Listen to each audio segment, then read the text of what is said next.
Hello, and welcome to the Otaku Clubhouse. And this is Sink or Swim. What is Sink or Swim? Well, it's where we discuss anime, video games, movies, and just about whatever media catches our eye. Then give our first impressions of them. From top to bottom, we give our ratings of a swim, a tread, a float, a drowning, and at worst, a sink.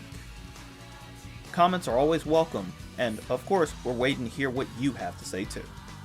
Let's get into it.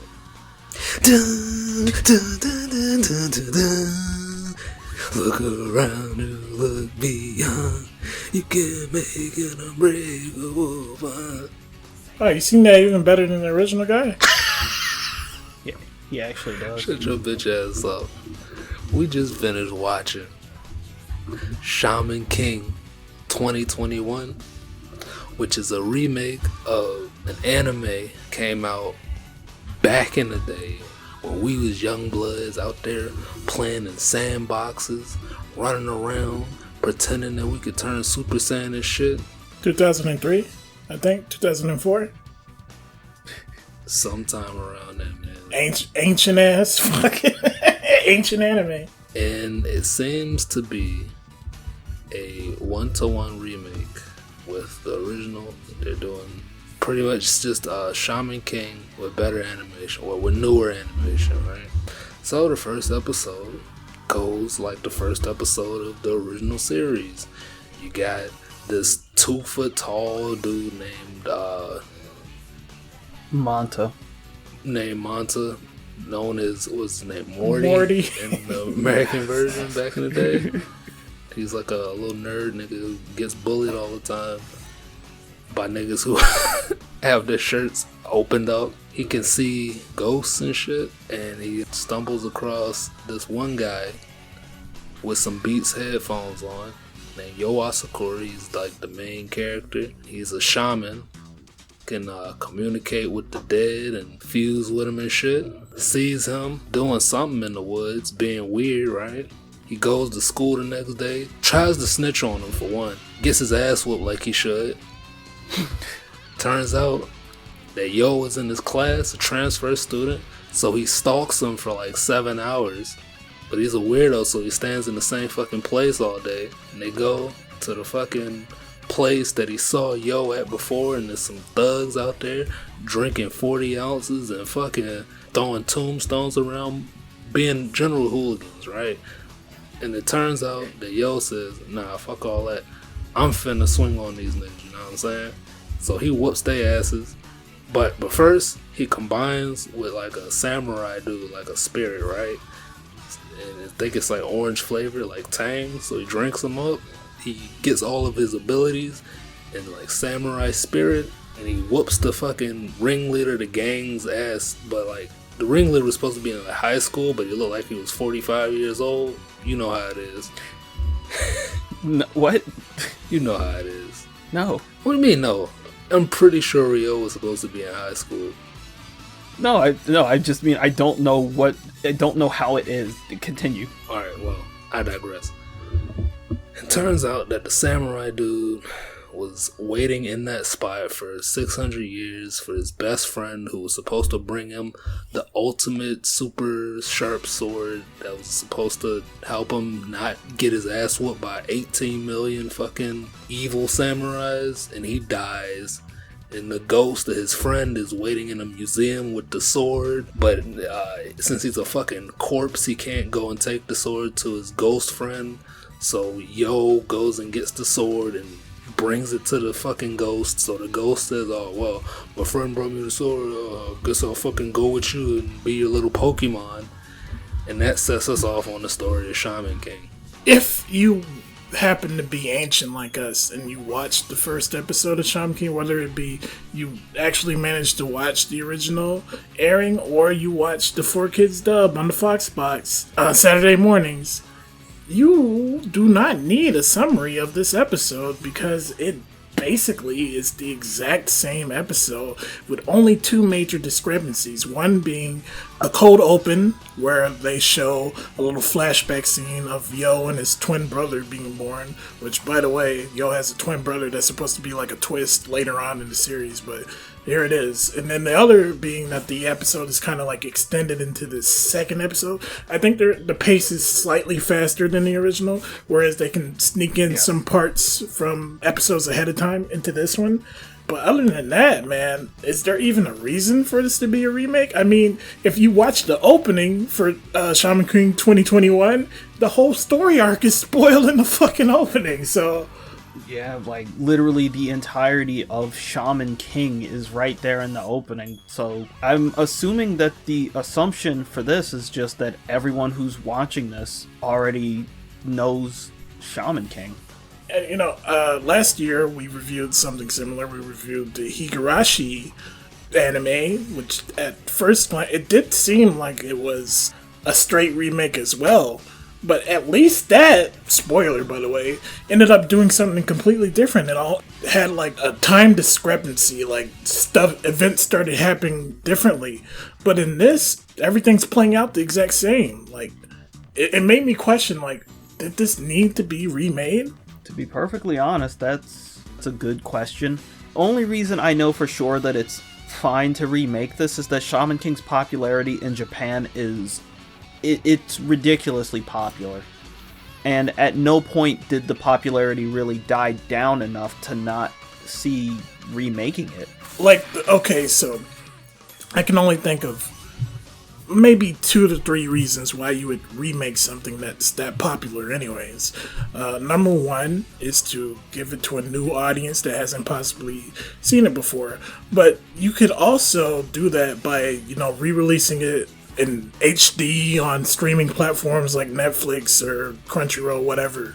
The second reason is if you do something like a Final Fantasy VII remake or like Higurashi as previously mentioned, and you do it, but you also alter the story, in which case that old fans and new fans alike can get something worth watching it for. And third reason being is just that it's so old that it doesn't hold up, right? But I don't think that original Shaman King animation is that bad looking. Like, sure, it's fucking early 2000s as fuck, but I'm pretty sure it would hold up just as well, if not better than any of these other animes that are getting, you know, put on Netflix or put on streaming services and then getting a new breath of air. Really, I didn't think this was what they were going for. When you can check out the podcast, one of the podcasts, I don't know which number is it, when we first talked about this. When I hear Shaman King getting a new anime in 2021, I thought, oh, it's going to be a sequel, right? It's going to be based on Yo's son, right? But no, this is just... I keep repeating myself, but that's, you know what? I felt like Shaman King was repeating itself when we watched the episode. There is a lot of Shaman King extended story. Shaman King passed the initial Shaman King manga. It goes on for a very long time. It runs for years. There's Shaman King Zero, there's Shaman King Flowers, there's Shaman King Red Crimson. There's so many of them that you would honestly think that they could have just continued on, or, you know, maybe do like a shorter version of this leading up to what's happening. But it's going to get 58 episodes for some reason, I believe. So maybe that might end up happening. Maybe they might shoot into the extended universe after they clear the first arc. But it really why do it like this? So here's another thing that I have to say, right? And Hawkeiser might not like hearing this. And I'm pretty sure that Felix understands why I feel this way. We kind of have to really look at Shaman King and see, do we actually like Shaman King? What is this we should? I know I like it. Is that you knowing, or is that your nostalgia clouding your judgment? My nostalgia only enhances my judgment and my vision. Alright?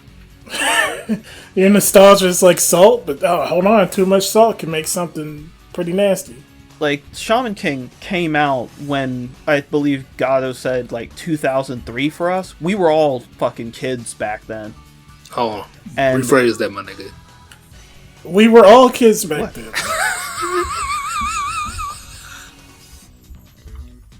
all kids back then. No. This joke is falling flat because they don't know how old I am. Dumbass. You weren't supposed to acknowledge. I mean, that's what he's holding up the video. But yeah, we were all kids back then. And we weren't looking at anything with, like, critical eyes or anything like that. Exactly. It was so long ago that there was at no point where we could really say that we know if it was good. This is kind of a good thing to see this. All I'm hoping for is that it does the right thing with this anime. You have every chance to fix all of the mistakes with the original Shaman King. Number one being the fact that Shaman King's fights in the anime were actually kind of crappy, from what I remember, because they followed that one rule of they wanted everything to look exactly like the manga, so they would just cut to an attack. Or there would be like a bunch of flurry attacks, and then they would reuse that flurry attack like 19 times. You have the chance to make this look really good. And if this can look really good, then we'll definitely stick around, because, I don't know, I think maybe I like Shaman King, but I can't remember. It's really been too long. You know what my gut is telling me? With other shows like this, other shows that we watched as children, we eventually go back and rewatch them, maybe several times, and we confirm or deny whether we like them or not. Right? I've done this with all sorts of shows, Western and anime. But with shows like Shaman King, I feel like they were so mediocre that we never even wanted to go back and rewatch them, so... Well, the animation company that's working on this has a few things under their belt. They have both of the Fairy Tail animes, well, both of the later Fairy Tail animes, the 2014 and final series, as well as Talentless Nana. So, you know, the animation, I don't know. I'll say one thing, though, that already is a definite minus for me. The opening and the ending, I think, are terrible. Well, of course the opening is going to sound bad in comparison, you know what I'm saying? No, even on their own, it's not nothing to write home about. Matter of fact, it's something to write home about and say, why the fuck did you send this to me? It's sung by Anna's voice actress, which I don't know if she's a singer normally. One thing to call back is the fact that the majority of the voice cast came back except for Yo's voice actress, who didn't come back. I'm not exactly sure for what reason. I'm hoping that it's not, like, you know... Because she's dark-skinned out Viv. I was gonna say I was hoping that it wasn't something like she passed away. Which I will go out of my way to confirm right now, just to make sure. But yeah, I'm not quite sure why she didn't come back. But yeah, the majority of the cast came back, which is really cool. That's awesome. What is the point of this? Why is this being remade? Is it because Shonen Jump is really scared that they're not going to have a bunch of big things running anymore? Because Jujutsu Kaisen is currently on break. Black Clover is getting ready for a movie. Dragon Ball Super doesn't have a thing. Boruto's kind of floundering. Is that why they're doing this? Is it that Shonen Jump's kind of scared that they don't have an anime running right now? Promised Neverland just fucking jumped off the boat and then blew it up. It climbed under the boat. Climbed under the boat under a train. While you look up that information, I'll just go ahead and give my rating. I give this. I will give it a float. I wanted to give it a drowning, but I'm not going to be that harsh on it. Visually, it looks better than the original. It's weird how some effects have like different color schemes, like when Yo is using what do you call it, the spirit possession technique or whatever.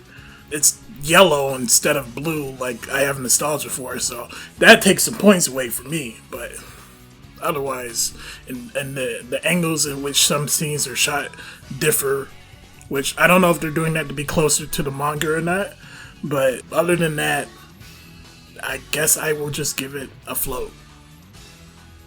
For me, you already know this shit gets a boat ride. I can't give it a fucking fair judgment. We don't have that rating. You said what? We don't have that rating. I gotta give it a boat ride. Because when I see Shaman King 2021, I cannot separate it from back in the day when I was sitting around eating Dunkaroos, watching fucking Foxbox, had the fucking banger ass opening coming on. I can't separate it. Maybe the more I watch, I'll be able to be more objective, but right now I cannot give it a truly objective rating, so it gets a boat ride. It don't gotta sink and it don't gotta swim. It's chilling on the cruise ship with some fucking juice, bro. So, Koma, do you have a real rating to give? Alright. My rating is also going to be a float for this. I like the fact that it's a bit more faithful to the original art style for Shaman King, considering the fact that Shaman King has probably one of the most iconic manga art styles. Even if people don't realize it, it really has like an art style that's all its own. It's something that you would notice before anything else. Animation wise, there wasn't really much to talk about. It was pretty basic. Art style wise, like I said, it just looked like Shaman King, which is good. And I hated the music. Like, just flat out, I hated the music. I am going to keep a very strong eye on this and hopefully figure out why this is being remade. There has to be a good reason. It can't just be the fact that they wanted to stick their hands out and get some money for the fact that there's another Shaman King anime. By the way, apparently Yo's voice actress retired after having a son. Oh, isn't that cute? But it's wrong. That was also an old reference, by the way. Anyways, what do you guys think? Let us know in the comments. Make sure to give a like if you like this video. Make sure you subscribe if you like our content. And we'll see you guys in the next Sink or Swim. Take care. If your spirit is strong, you can be the one.